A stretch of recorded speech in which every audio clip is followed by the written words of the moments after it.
Victoria's perfectly manicured fingers drummed against her Hermes bag as the lawyer announced I'd inherited David's old farmhouse, the same property she'd called that dumpy shack at Thanksgiving. Her face went ashen when she realized the beach mansion and $300 million couldn't buy her way out of what was coming. 3 days later, I found the reason she looked like she'd seen a ghost. If you're watching this, subscribe and let me know where you're watching from. Let me back up and tell you how a 68-year-old widow ended up discovering her son's murder while everyone else believed it was just a tragic accident. 2 weeks ago, my David died in a car crash on Highway 9. Single vehicle, late at night, no witnesses. The police called it driver fatigue. Victoria sobbed beautifully at the funeral, playing the grieving widow to perfection while wearing a black dress that probably cost more than my monthly pension. I knew something was wrong when she insisted on a private burial. Just family, she'd said, dabbing her eyes with a lace handkerchief. David had dozens of friends who wanted to pay their respects, but Victoria claimed she was too fragile for a large service. The will reading was even stranger.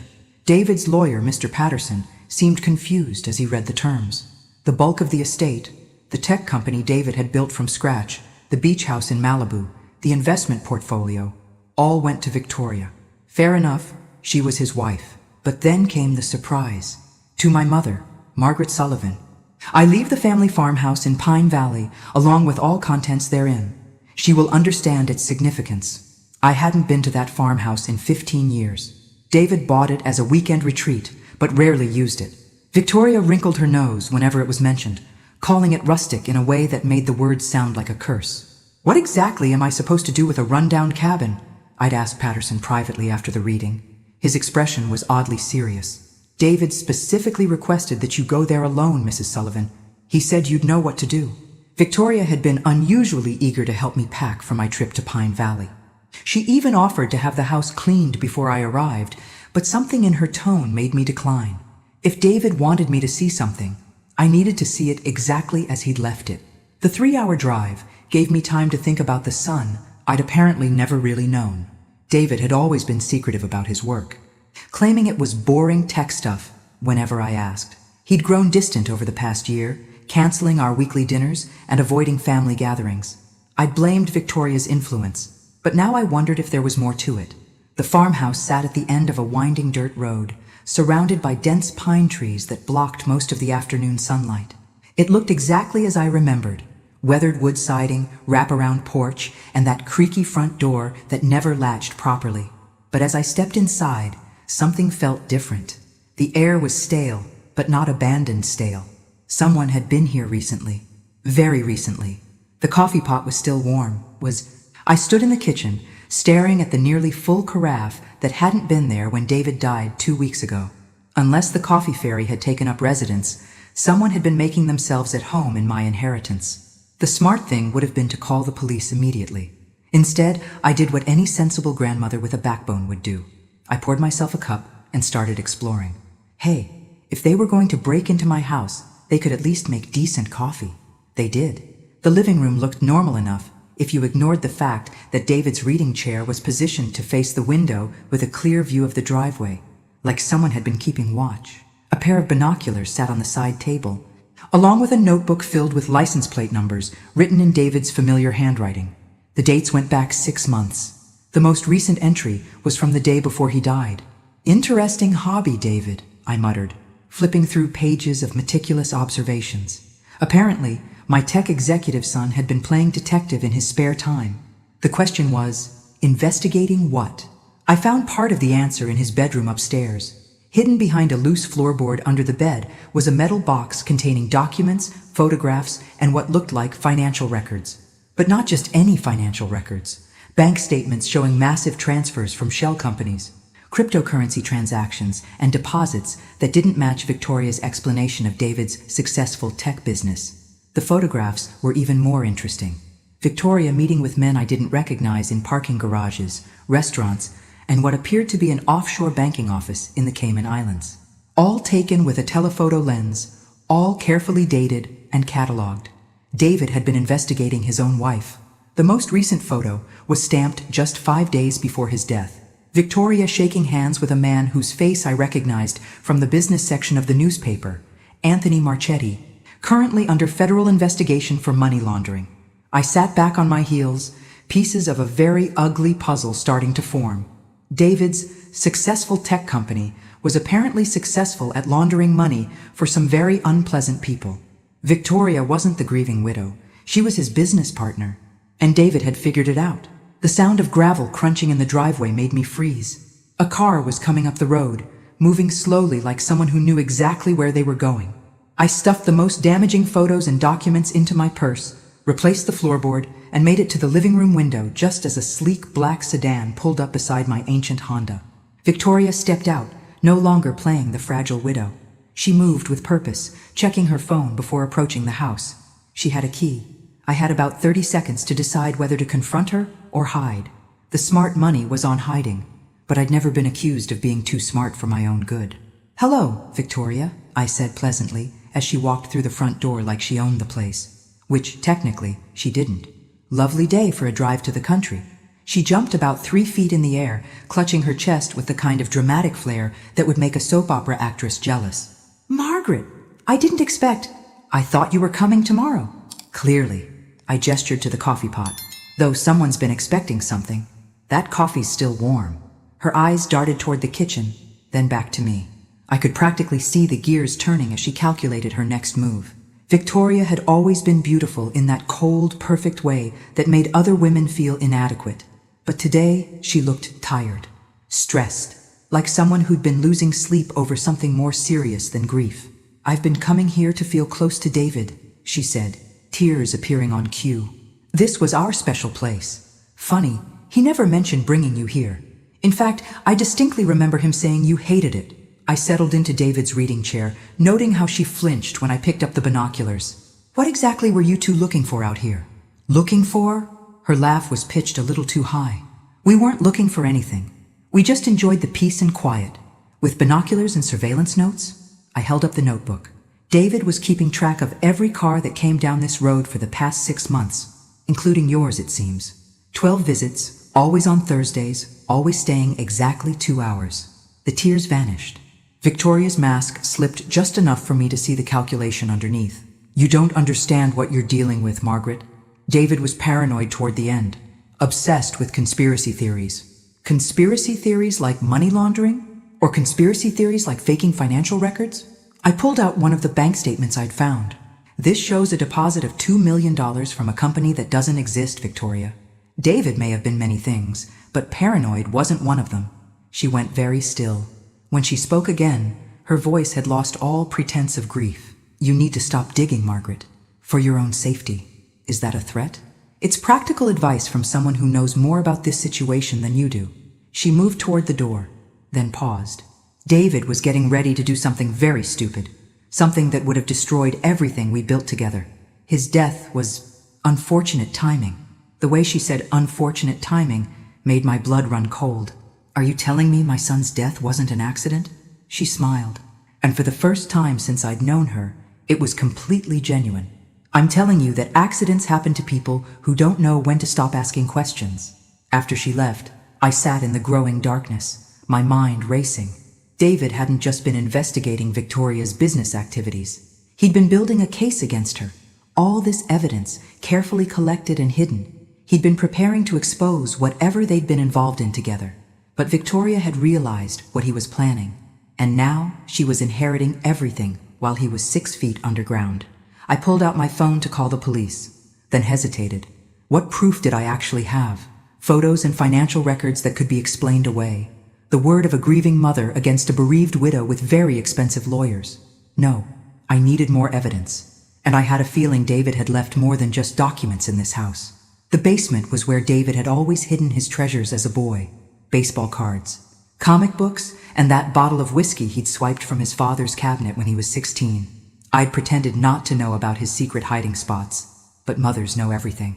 Apparently, some habits never change. The modern security system built into the basement wall was definitely not original to this 1940s farmhouse. Hidden behind what looked like an electrical panel was a sophisticated digital safe, complete with biometric scanner, and enough warning labels to stock a hazardous materials facility. David's thumbprint, of course, wouldn't open it, but he'd always been a belt and suspenders kind of kid when it came to backups. I found the manual override key exactly where I expected it, taped inside the old mason jar labeled Grandma's Cookies that had been my mother's. Some family traditions apparently ran deeper than money laundering and murder. The safe contained enough evidence to put Victoria away for several lifetimes. Financial records showing the systematic theft of millions from David's legitimate tech business to fund what appeared to be an international cryptocurrency laundering operation. Email printouts detailing meetings with known criminals. And a detailed timeline showing how Victoria had gradually taken control of every aspect of David's business while he was distracted by what he thought was their marriage. But the real prize was David's laptop, still logged in and containing his full investigation. Video files, recorded conversations, and a detailed confession he'd apparently been preparing to turn over to the FBI. The final video was dated the day before he died.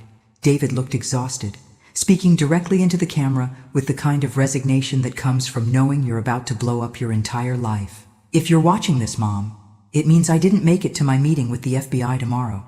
Victoria doesn't know about this safe, but if something happens to me, she'll come looking for the evidence I've been collecting. I need you to know that everything I did to protect you. He paused, running his hand through his hair in the gesture I'd seen him make since childhood, whenever he was struggling with a difficult decision. Victoria threatened you specifically, Mom. She said if I turned state's evidence, her associates would make sure you paid the price. I couldn't let that happen. But I also couldn't keep pretending I didn't know what she was doing. So I made a different plan. The video went on to explain how David had secretly transferred legitimate assets into my name months ago, using the Farmhouse inheritance as a cover. Victoria thought she was getting everything, but most of what she'd inherited were shell companies filled with debt and federal seizure orders waiting to be executed. The FBI raid should happen within 48 hours of my death, David continued. I've set up an automated system to deliver all this evidence if I don't check in every 24 hours. Victoria will be arrested, her associates will be neutralized, and you'll be safe. The only thing I need you to do is stay away from the beach house until it's over. The timestamp on the video showed he'd recorded it 18 hours before his death. 18 hours before what Victoria called his accident. I sat back, absorbing the implications. My son had faked his own death to protect me and bring down his wife's criminal operation. Except something had gone wrong, because Victoria was still free, and the FBI raid hadn't happened, which meant David's automated system had failed, and I was sitting on evidence that could expose the biggest money laundering operation the feds had seen in years. The sound of multiple cars coming up the driveway made me freeze. Through the basement window, I could see headlights, too many headlights, approaching the house. Apparently, Victoria had decided I was asking too many questions. 3 black SUVs in the driveway meant this wasn't a social call. I had about 2 minutes before they realized I wasn't answering the door and decided to invite themselves in. Enough time to make a choice that would either save my life or end it spectacularly. I grabbed David's laptop, stuffed the most incriminating evidence into a waterproof bag, and did something I hadn't done since I was 12 years old. I crawled out through the basement window. Thank goodness for small mercies and the fact that I'd kept up with my yoga classes at the senior center. Getting back in through that window was going to be considerably more challenging, assuming I lived that long. The woods behind the farmhouse were dense enough to hide in, but familiar enough that I wouldn't get hopelessly lost. David and I had hiked these trails dozens of times when he was young, back when he thought his mother was the smartest woman in the world instead of an obstacle to his criminal enterprise. From my hiding spot behind a massive pine tree, I watched Victoria direct her associates like a general commanding troops. They moved with professional efficiency, searching the house room by room. Not thugs. These were people with training and expensive equipment. One of them found the open basement safe within minutes. Victoria's voice carried clearly in the cold air as she screamed at them for being too late. Apparently, losing millions in evidence makes even the most composed criminals lose their temper. She has everything, Victoria shouted into her phone. David's laptop, the financial records, probably the video files. We need to find her before she gets to the FBI. The man she was talking to must have asked the obvious question about why they hadn't simply killed me already, because Victoria's response was illuminating. Because we don't know what automatic triggers David set up. If his mother dies under suspicious circumstances, it might activate fail-safes we haven't found yet. We need to recover the evidence first, then make it look like an accident. Just like we did with David. There it was. Confirmation that my son's death had been murder, delivered with the casual indifference of someone discussing the weather. I'd heard enough. Time to find out if David's backup plan had any backup plans. The hiking trail led to an old logging road that connected to the main highway about 2 miles from the farmhouse. My ancient Honda couldn't outrun their SUVs, but it might not have to. David had always been paranoid about cell phone tracking. So the laptop bag contained something I hadn't seen in years, a satellite phone. The contact list had only 3 numbers. One labeled FBI Morrison, one labeled Insurance, and one labeled Mom Emergency. I tried FBI Morrison first. A tired voice answered on the second ring. Morrison. Detective Morrison. My name is Margaret Sullivan. My son David was supposed to meet with you 2 weeks ago about a money laundering investigation. Long pause. Mrs. Sullivan, I'm sorry for your loss. David's death was a tragedy, but our meeting was cancelled when circumstances changed. What circumstances? Ma'am, I can't discuss ongoing investigations, but if you have information related to your son's business activities, I'd be happy to meet with you tomorrow morning. Detective Morrison, I'm currently hiding in the woods behind my son's farmhouse while his widow and several armed associates search for evidence that proves she murdered him. Tomorrow morning might be too optimistic. Another pause, longer this time. Mrs. Sullivan, where exactly are you right now? I gave him the location, along with a brief summary of what I'd found in David's safe. Morrison's breathing changed as I described the evidence, and I could hear him typing rapidly. Ma'am, I need you to stay hidden until we can get units to your location. We've been investigating Victoria Sullivan and her associates for 8 months, but we lost our inside source when David died. If you have his complete files, Detective, my son recorded a confession video saying he was going to turn state's evidence. He also said Victoria threatened to kill me if he testified. Does that sound like someone who died in an accident? No, Mrs. Sullivan, it doesn't. Stay on the line and keep moving toward the highway. We're coming to get you. Through the trees, I could see flashlights moving through the woods. Victoria's people had realized I'd escaped and were starting a systematic search. Professional or not, they were about to discover that hunting a 68-year-old woman in terrain she'd known for decades was considerably harder than it looked. But I had one more call to make first. Mom Emergency connected to a number I didn't recognize, but the voice that answered was beautifully familiar. Margaret, thank God. Are you safe? David? My legs nearly gave out. I grabbed a tree for support, trying to process what I was hearing. David, you're supposed to be dead. I am dead, Mom. Officially. And it needs to stay that way for another few hours until the FBI finishes rounding up Victoria's network. Are you somewhere secure? The relief of hearing my son's voice was immediately replaced by the urge to strangle him. Secure? I'm hiding in the woods behind your farmhouse while your homicidal wife hunts me with what appears to be a small army.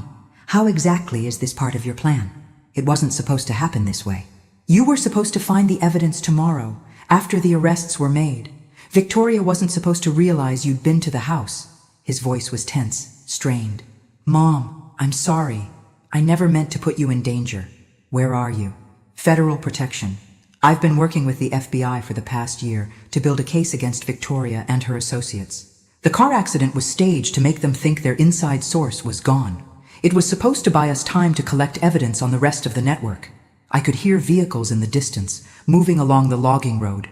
Morrison's people or Victoria's reinforcements. Either way, my hiding spot was about to become considerably less secure.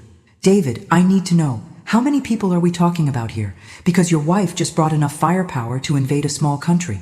Victoria's organization launders money for 3 different criminal enterprises, including 2 that are on the FBI's most wanted list. They've killed people for less than what you discovered tonight. Wonderful. Any other encouraging news you'd like to share while I'm running for my life? Actually, yes. The cavalry should be arriving any minute now. I've been tracking your location through the satellite phone, and I've got federal agents converging on your position from 3 directions. And Victoria's people also being tracked. Mom, I need you to stay on the line and keep moving toward the highway. Don't trust anyone until you see FBI badges, and don't give up that laptop bag no matter what happens. Through the trees ahead, I could see flashing lights. Lots of them. Red and blue. Not the white searchlights Victoria's people had been using. Either the FBI had arrived in force, or Victoria had managed to steal some police cars. David, one more question. If this was all an elaborate plan to catch the bad guys, why did it feel like you were saying goodbye in that video message? The silence stretched long enough that I thought the connection had failed. Because I wasn't sure I'd survive the staging of my death, Mom. Victoria had been having me followed for weeks. If the plan had gone wrong, if they'd caught me before the FBI could extract me, his voice broke slightly. I needed you to know that everything I did was to protect you, even if it meant you'd hate me for lying. The sound of footsteps crashing through the underbrush was getting closer. Multiple sets, moving fast. I could never hate you, David. But next time you decide to fake your own death, maybe give your mother a heads up first? His laugh was shaky but genuine. Deal. Now keep moving, Mom. And remember, trust no one until you see Detective Morrison in person. He's 6'2", gray hair, and he'll know the password baseball cards in the mason jar. The flashing lights were definitely getting closer, and I could hear voices calling my name. Professional voices, using the kind of calm authority that suggested extensive training in hostage recovery situations. I was about to find out if David's elaborate plan had actually worked, or if we'd both just signed our own death warrants. But first, I was going to have a very serious conversation with my son about the definition of protecting your mother. Detective Morrison was exactly as advertised. 6'2", gray hair, and the kind of steady presence that suggested he'd talked more than one person down from very tall buildings. When he said, "Baseball cards in the mason jar," I nearly cried with relief. "Mrs. Sullivan, we need to get you to a secure location immediately," he said, gesturing toward a black SUV that looked suspiciously like the ones Victoria had brought. "Your son's evidence is more valuable than you realize. More valuable than exposing a multi-million-dollar money laundering operation?" I clutched David's laptop bag closer. "What exactly has my son gotten himself mixed up in?" Morrison exchanged glances with his partner, a sharp-eyed woman who introduced herself as Agent Chen. "Ma'am, your daughter-in-law isn't just laundering money. She's been funneling cryptocurrency to terrorist organizations overseas. We're talking about national security implications." I stared at them. "You're telling me Victoria went from trophy wife to international terrorist financier? That seems like quite a career leap." "According to your son's intelligence, she was never just a trophy wife. Victoria Marchetti, that's her real name, has been working for her father's organization since college. She married David specifically to access his tech expertise and use his company as a front." Agent Chen opened a tablet, showing me surveillance photos of Victoria meeting with people who looked like they stepped out of a crime thriller. "She's been playing the long game for 8 years, slowly gaining access to David's systems and building a network of shell companies. And David figured this out? Eventually. But by then, she'd embedded herself so deeply in his business that exposing her would have meant destroying everything he'd built, until he found evidence that she was planning to eliminate him anyway." The SUV pulled into what looked like a federal building, complete with enough security measures to protect the Pentagon. As we walked through multiple checkpoints, Morrison continued briefing me on the situation. "The problem is, Victoria's network extends beyond what David documented. We've been tracking payments to at least 15 different criminal organizations, including 2 that specialize in eliminating federal witnesses. Is that why you needed David to fake his death? It was his idea. Actually, he said Victoria would never stop hunting him if she thought he was alive, but if she believed he was dead, she'd focus on covering her tracks instead of eliminating threats." We entered a conference room where David was waiting, looking tired but alive and wonderfully familiar. I hugged him hard enough to crack ribs, then immediately started lecturing him about giving his mother heart attacks. "I'm sorry, Mom, but we needed Victoria to feel safe enough to start moving money again.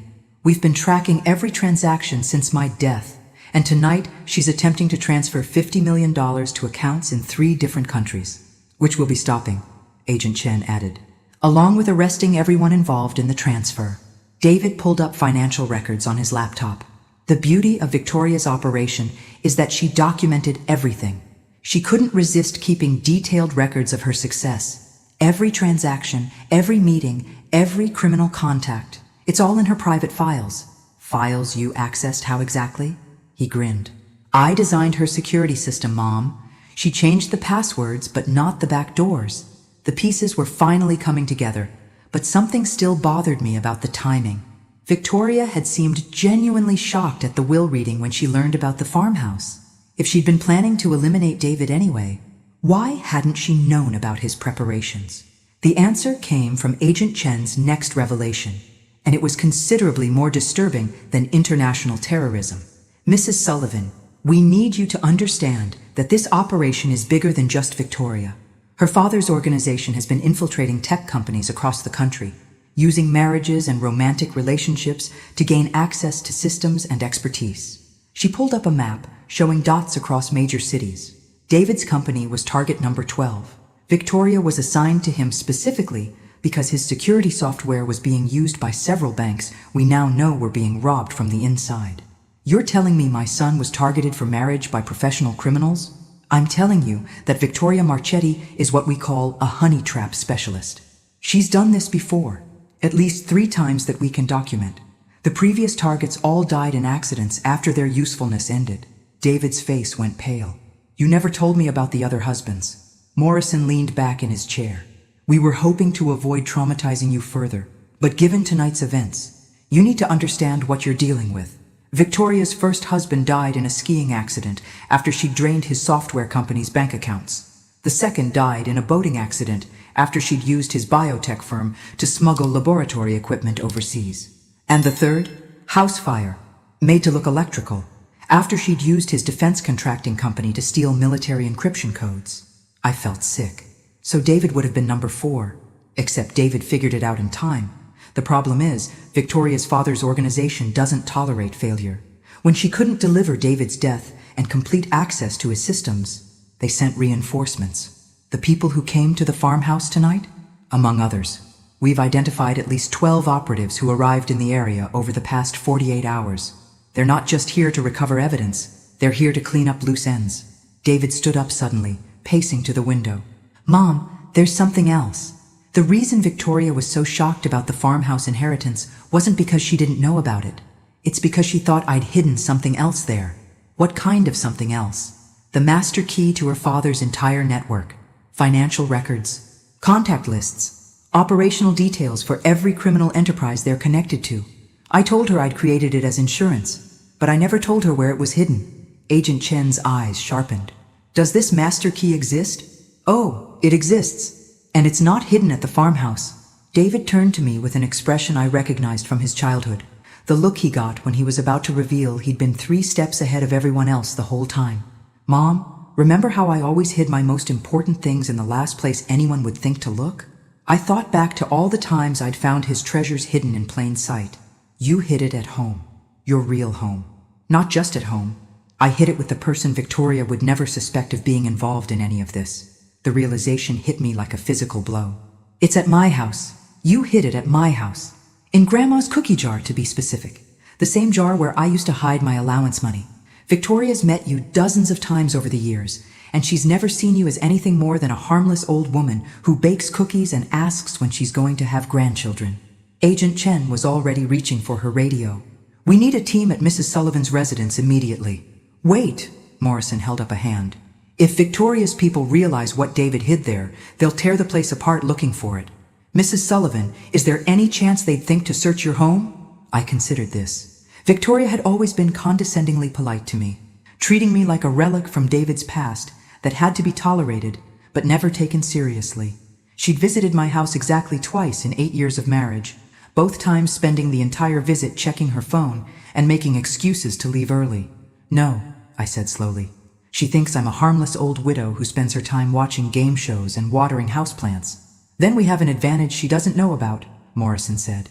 But we need to retrieve that information before she figures out where it is. David shook his head. It's too dangerous. I won't put Mom at risk again. You won't be putting me at risk, I said firmly.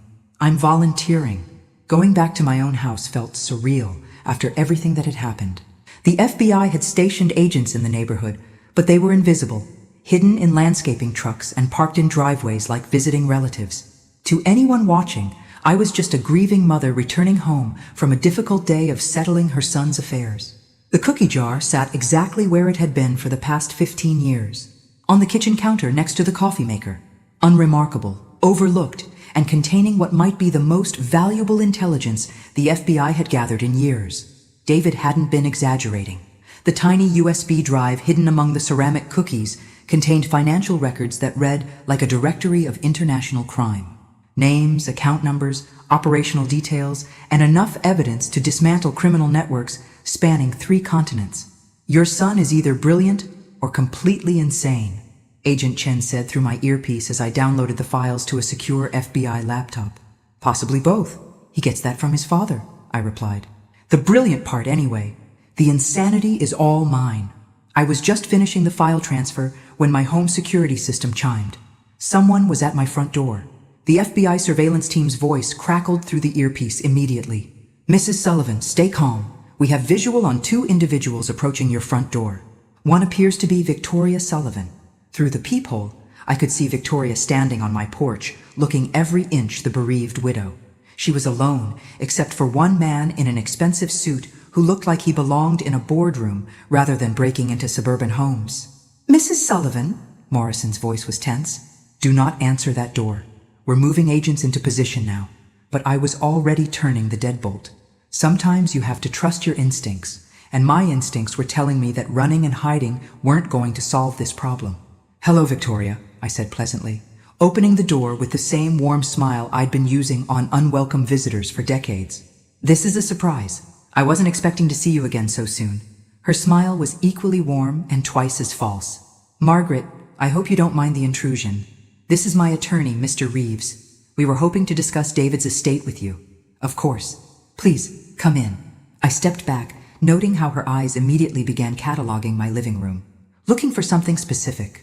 Mr. Reeves was considerably less subtle. He moved through my house like he was conducting an inventory, examining everything from my bookshelf to my houseplants with professional interest. Margaret, Victoria settled onto my sofa, her posture perfect and her tone honeyed with false concern. I realize today has been overwhelming for you. Finding David's things at the farmhouse, dealing with all that confusing paperwork. It has been quite a day, I agreed, pouring tea from the pot I'd prepared before their arrival. Though I have to say, some of David's papers were more interesting than confusing. Her hand paused halfway to her teacup. Oh, financial records mostly. Investment accounts I didn't know he had. Business partnerships that seemed rather international. I watched her face carefully. I had no idea David's business was so diversified. Mr. Reeves had stopped pretending to admire my china cabinet and was now standing directly behind my chair. Professional bodyguard positioning, I realized.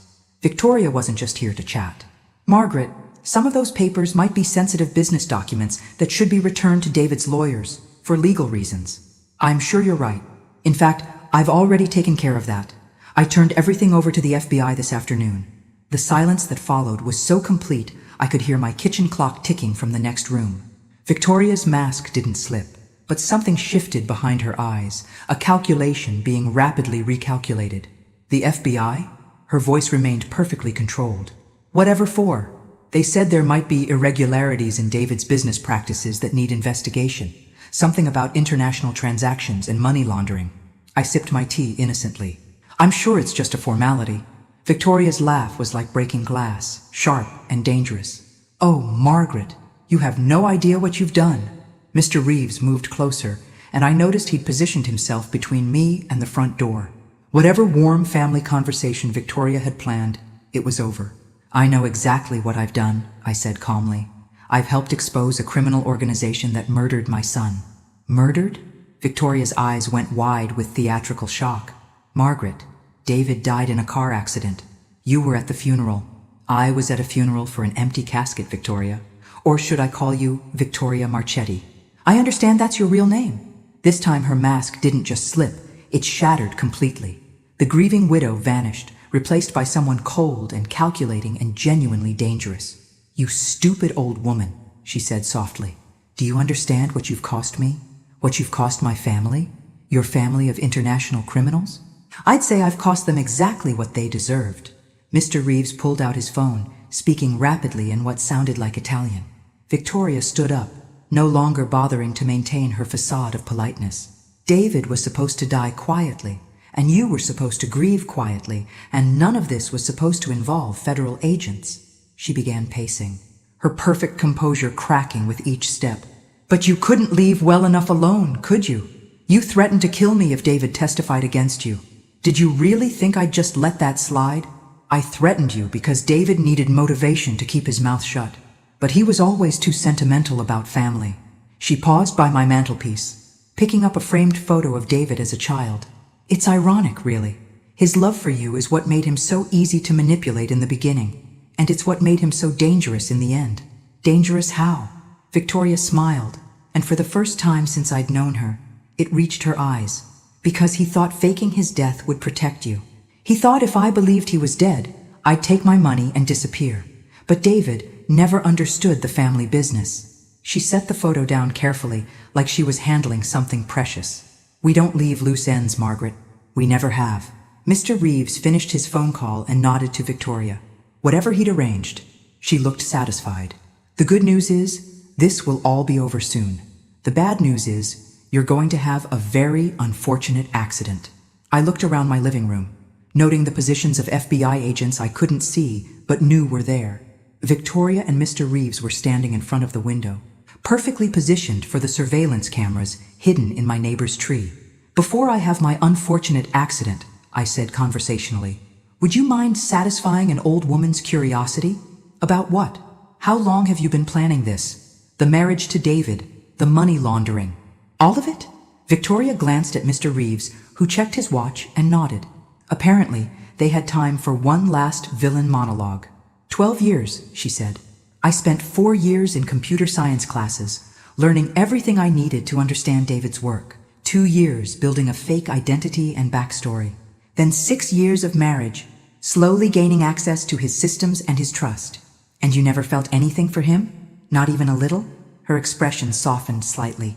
David was kinder than I expected, more genuine. There were moments when I almost regretted what I had to do. Almost. But business is business. Margaret. And family is family. Mr. Reeves moved toward me, and I knew our conversation was over. Whatever the FBI had planned, it needed to happen now. Just one more question, I said quickly. If you've been planning this for 12 years, how did David figure it out? Victoria's smile turned triumphant. He didn't figure it out, Margaret. We told him. That stopped me cold. What? 6 months ago, my father's organization decided David had served his purpose. We told him exactly who I was, what I'd been doing, and what was going to happen to him. Her eyes glittered with malicious pleasure. We wanted him to know that everything he'd believed about his life was a lie. The cruelty of it took my breath away. They hadn't just planned to kill David. They'd wanted him to suffer first. That's when he contacted the FBI, I whispered. That's when he signed his own death warrant, Victoria corrected. And yours. Mr. Reeves reached into his jacket, and I closed my eyes, thinking of David and hoping the FBI's timing was better than mine had been. The sound I heard wasn't gunfire. It was my front door exploding inward as federal agents flooded my living room like an avenging army. Victoria dove behind my sofa.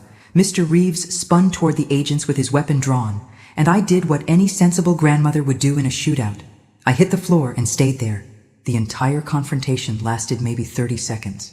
When the shouting stopped and I opened my eyes, Victoria was in handcuffs and Mr. Reeves was being read his rights by Agent Chen.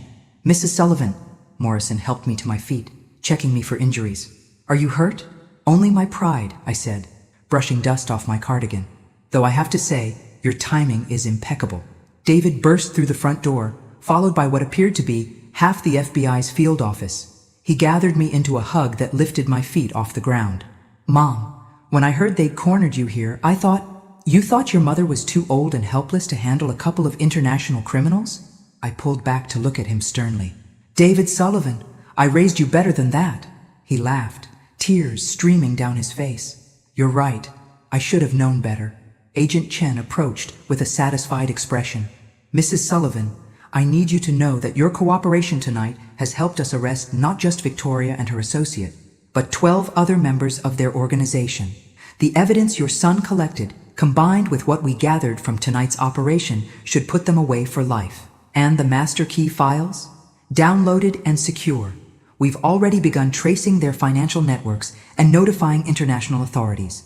I looked over at Victoria, who was sitting in my kitchen chair with her hands cuffed behind her back. Even in custody, she maintained that perfect posture, though her mask had finally fallen away completely. She looked exactly like what she was, a predator who'd finally been caught. Victoria, I called to her. She looked up with an expression of pure hatred. I have one final question. Agent Chen started to object, but I held up a hand. This was important. Did you ever, even for a moment, actually love my son? She stared at me for a long time, and I saw something flicker across her face. Pain, maybe, or regret. Yes, she said quietly, and that was my biggest mistake. As they led her away, I realized that answer was the most honest thing she'd ever said to me. Later that evening, after the FBI had finished processing my house as a crime scene and David had been officially resurrected from the dead, we sat on my back porch, drinking coffee and watching the sunset. "So what happens now?" I asked. "Now you get to be a normal grandmother again," David said. "No more international conspiracies, no more fake deaths, no more criminal masterminds trying to kill you." "Sounds boring," he laughed. "Mom, most people would consider that a good thing. Most people haven't spent the last week discovering that their ordinary lives were anything but ordinary." I sipped my coffee, thinking about everything that had happened. "David, why did you really choose to fake your death instead of just going into witness protection?" He was quiet for a long time. "Because Victoria told me that if I testified against her, her organization would torture you to death to make me watch. I couldn't risk that. Mom, I couldn't risk you. So you chose to let me think you were dead instead. I chose to protect you the only way I knew how." I reached over and squeezed his hand. "Next time, maybe we could try just talking about it first. Next time, I promise to involve you in the planning stages." "There'd better not be a next time." "David Sullivan." He grinned. "Well, I can't make any promises. After all, I get my sense of adventure from my mother." I looked out at my quiet suburban neighborhood, thinking about how ordinary it looked and how extraordinary the last week had been. Victoria had been right about one thing. I was just a harmless old woman who baked cookies and watered houseplants. But she'd been wrong about everything else. Harmless didn't mean helpless, and ordinary didn't mean defenseless. And sometimes, the most dangerous enemies are the ones who underestimate the power of a mother protecting her child. Thanks for listening. Don't forget to subscribe and feel free to share your story in the comments. Your voice matters.